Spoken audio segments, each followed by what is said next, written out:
Okay, so I put together some review work for you guys before this test.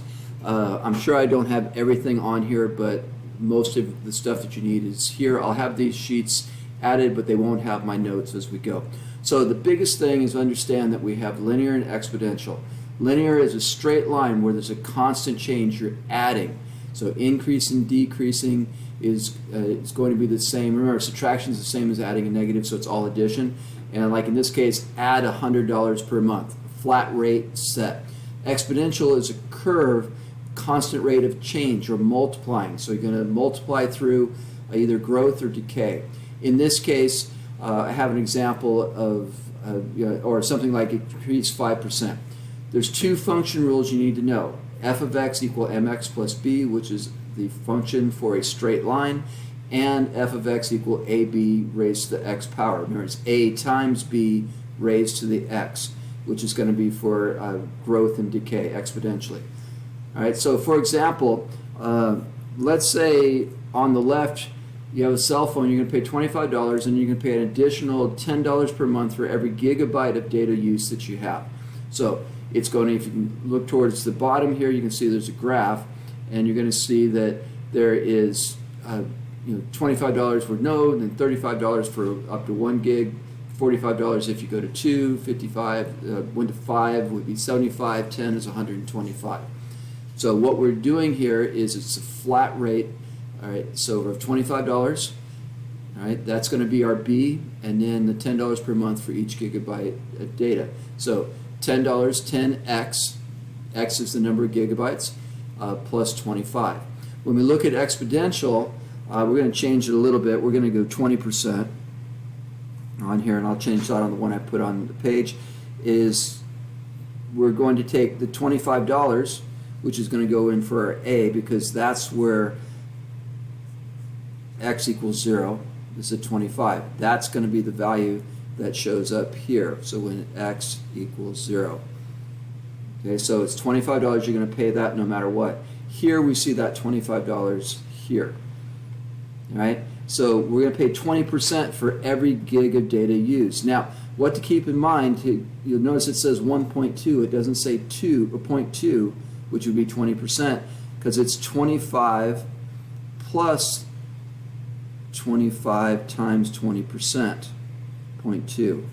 All right, which is the same thing as 25 times 1.2, because it has to be 25 plus the 10%. The next time it's going to be whatever that number is times 10%, so it's compounded as we go. So you're not paying 25 and 10%, 25 and 10%, paying 25 plus 10%, then that value, which is $30, times 10%, and next value times 10%, so it's compounded through. All right, so here again, the intercepts are the same. X's is the amount of data used. X is the independent variable. Again, and it's counting 1, 2, 3, but every time X goes up, it's going to go up by 10 more. The other one, same exact thing, except it's going to, as X goes to the right, it's going to go up 20% more. All right, so your cost per month, which is your dependent variable, is f of x. Your y-axis here, cost a month, dependent variable. Now, what to notice is the difference of values. Here, 0 is the same. 1, 35, and then 1 is 30, so it's cheaper there. 2 months, 45, 36, still cheaper. We go down, here's month 5, 75, 62. It's closer, but it's still cheaper at 5 gigs. But if we jump this all the way to 10 gigs, it's 125 here and 154 over here. So now it's more expensive because it's moving differently. Same amount of time, the rates are going to change. So in this case, it's cheaper for the first like 5 to 8 gigs, 5 to 9 gigs, because we know that's too much, to do 20%. But if you're really a heavy user, it's not going to pay enough. So the question I have at the bottom is, can you find the number of gigs you'd have to use to find the 20% plan to be more cost effective than the 10% or $10 plan? And the way you would do that is you would plug it into your calculator. So for us, I'm going to use my phone here. So we have the phone here. We can calculate this side. We keep putting in numbers.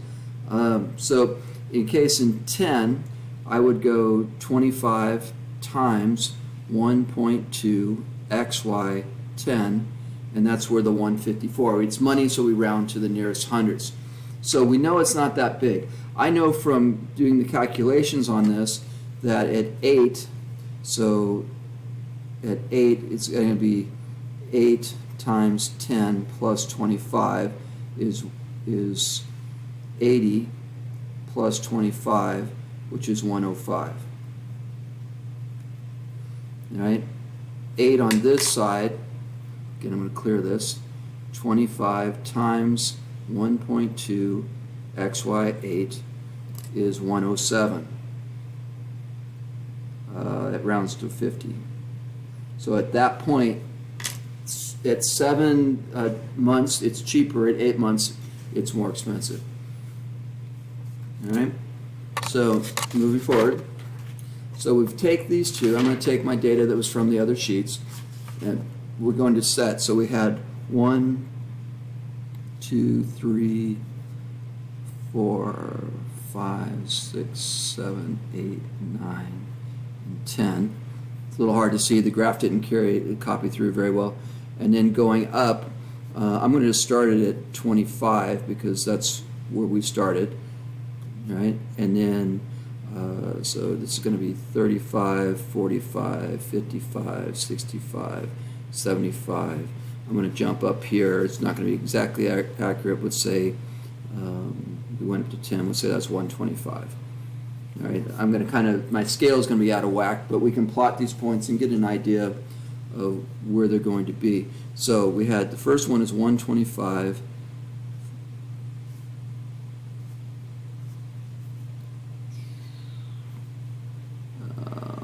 Graph lines are hard to see, so I'm going to kind of sketch it best possible.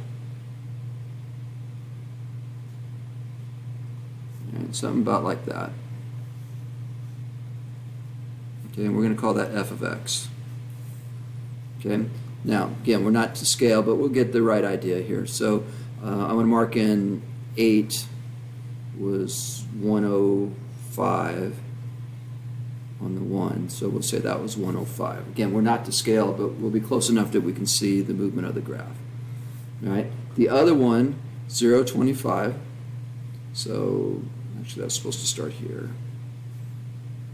Anyway, you get the gist. I'm not exactly on scale. This should be at 25, and then it should be a straight line through. So this should be more like that.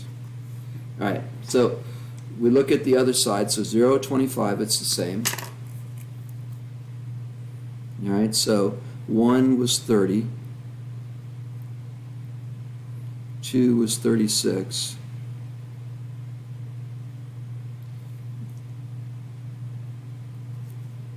a little bit under, 3 was 43,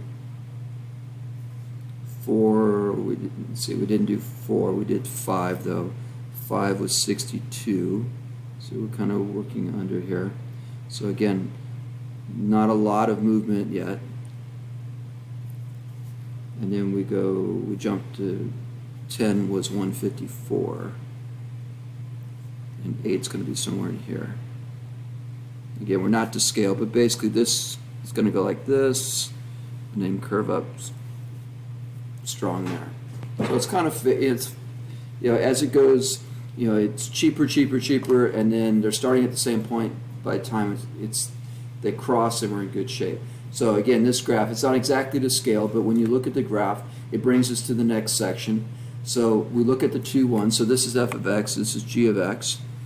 So the domain, right, in this case, it's going to be, it won't be all values because it sets them out. So this is going to be, it's going to be 0, and then it's going to go 1, 2, 3, dot, dot, dot. Okay, so it's going to go on forever. For same thing for the domain here, 0, 1, 2, 3, and then dot, dot, dot. So it's going to include all numbers, but they're in set, you know, units. There's no partial units. If it included all values, then it would be infinity. All right, or all real numbers. The range is going to go from 25 to infinity. So let's see, 25 to infinity. All right, so we don't know when it's going to stop. It's, it depends on that contract. The value is going to change more and more and more. G of x is also going to be 25 to infinity. Because we know it goes on, but we know it's whole numbers. So, yeah, again, probably could write this as 20. It's probably in this case, because they're set amounts, it would probably make more sense to say 25,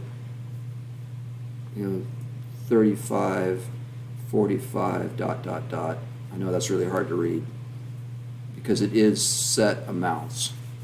So it doesn't include every value. It would be the same thing over here.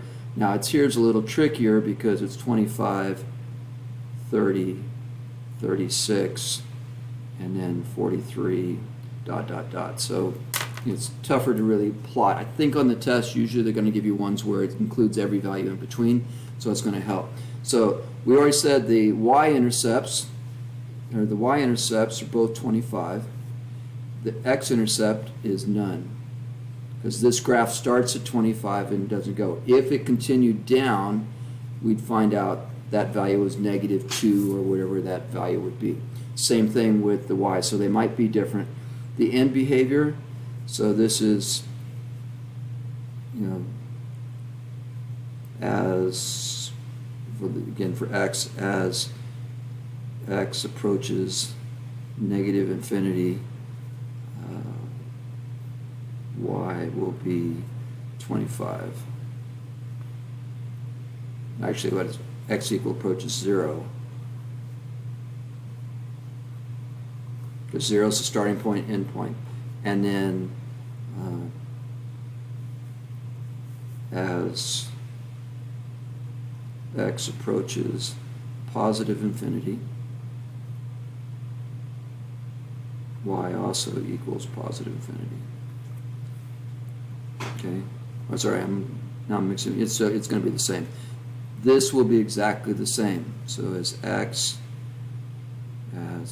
approaches 0, y equals 25. As x approaches infinity, y equals infinity. Okay, so if the graph continues on forever, it'd be infinity as approaches negative and negative and so on. In this case, everything is positive. They're both in growths. All right, so when is f of x greater than g of x? Well, we look at our graph. All right, so f of x is greater from 20, all the way from 25. So from 25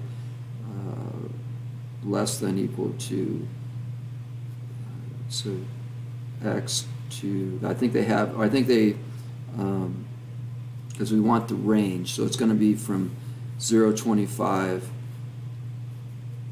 so this is actually 0, all the way up until I think it's 8. That's a little hard to read, sorry about that. All right. If it crisscrosses, there would be 2 different ranges. Make sure you guys review that section in your notes. It goes all the way back to 3.1 in your overall notes. And it was the only time we hit it until it popped up again at the end. All right, so this is greater. When is it less than this? Well, that's basically saying when is g of x greater. All right, so it's going to be all values from when, this is going to be when g of x is greater than, it was greater than 8. If they crisscross, you would have 2 different zones. You'd have to do the area between and in between. All right, again, review that. Make sure my format is correct. The meaning is the same, but the way it's tested, so go back and review those notes. All right, so that's it. All right, so I've got to move pretty quickly through. Actually, this will be the end of part 1.